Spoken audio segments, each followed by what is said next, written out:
आदिरादिर्गोविन्दः सर्वकारणकारणम् चिन्तामणि प्रकरसद्मसुकल्पवृक्ष लक्षावृतेषु सुरवीरविपालयन्तम् लक्ष्मीसहस्रशतसम्भ्रमसेव्यमानम् गोविन्दमादिपुरुषम् तमहम् भजामि। वेणुम् क्वनन्तमरविन्ददलायताक्षम् बर्हावतम् समसिताम्बुदसुन्दराङ्गम् कन्दर्पकोटिकमनीयविशेषशोभम् गोविन्दमादिपुरुषम् तमहम् भजामि। आलोलचन्द्रकलसद्वनमाल्यवंशी रत्नाङ्गदम् प्रणयकेलिकलाविलासम् श्यामम् त्रिभङ्गललितम् नियतः प्रकाशम् गोविन्दमादिपुरुषम् तमहम् भजामि। अङ्गानि यस्य सकलेन्द्रियवृत्तिमन्ति पश्यन्ति पान्ति कलयन्ति चिरम् जगन्ति आनन्दचिन्मयसदुज्ज्वलविग्रहस्य गोविन्दमादिपुरुषम् तमहम् भजामि। अद्वैतमच्युतमनादिमनन्तरूपम् आद्यम् पुराणपुरुषम् नवयौवनम् च वेदेषु दुर्लभमदुर्लभमात्मभक्तो गोविन्दमादिपुरुषम् तमहम् भजामि।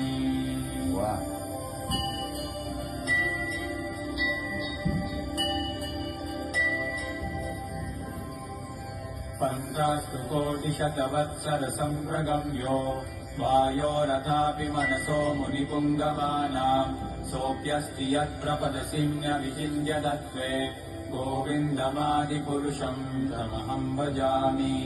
एकोऽप्यसौ रचयितुम् जगदण्डकोटिम् यच्छक्तिरस्ति जगदण्डचयायदन्तः अण्डान्तरस्थपरमाणुचयान्तरस्थम् गोविन्दमादिपुरुषम् तमहम् भजामि।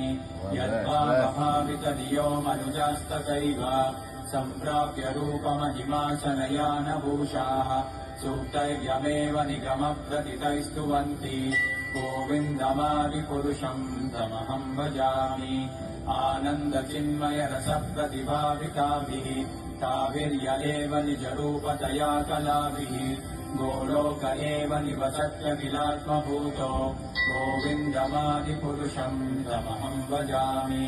प्रेमाञ्जनच्चुरितभक्तिविलोचनेन सन्तः सदैव हृदयेषु विलोकयन्ति यं श्यामसुन्दरमचिन्त्य गुणस्वरूपम् गोविन्दमादिपुरुषम् तमहम् भजामि।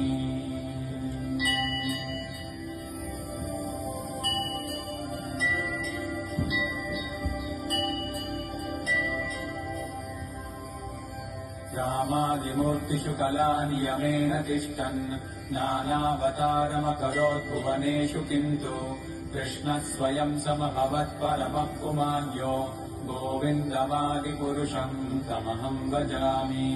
यस्य प्रभा प्रभवतो जगदण्डकोटिकोटिष्वशेषवसुधादिविभूतिभिन्नम् तद्ब्रह्मनिष्कलमनन्तमशेषभूतम् गोविन्दमादिपुरुषम् तमहम् भजामि।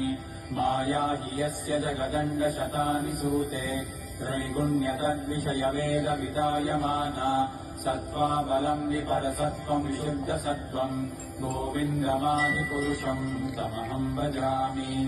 आनन्दचिन्मयरसात्मकया मनस्सु यः प्राणिनाम् प्रतिफलम् स्मरतामुपेत्य लीलायुतेन भुवनादिजयत्यजस्रम् गोविन्दमादिपुरुषम् तमहम् भजामि।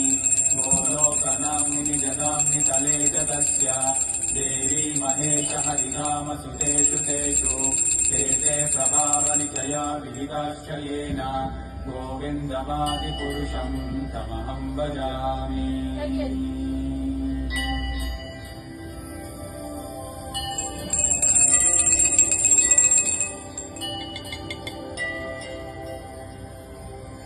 सृष्टिस्थितिप्रलयसाधनशक्तिरेका छायैव यस्य भुवनानि विभक्ति दुर्गा इच्छानुरूपमपि यस्य च चेष्टते सा गोविन्दमादिपुरुषम् तमहम् भजामि।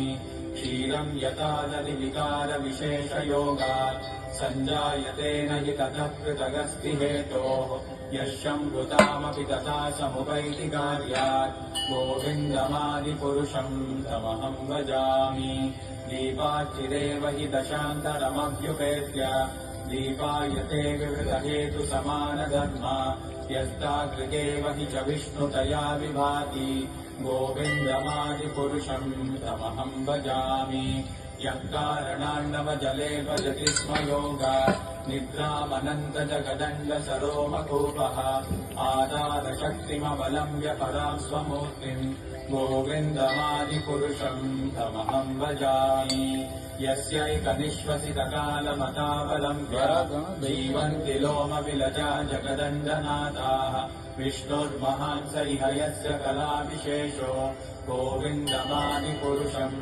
तमहं भजामि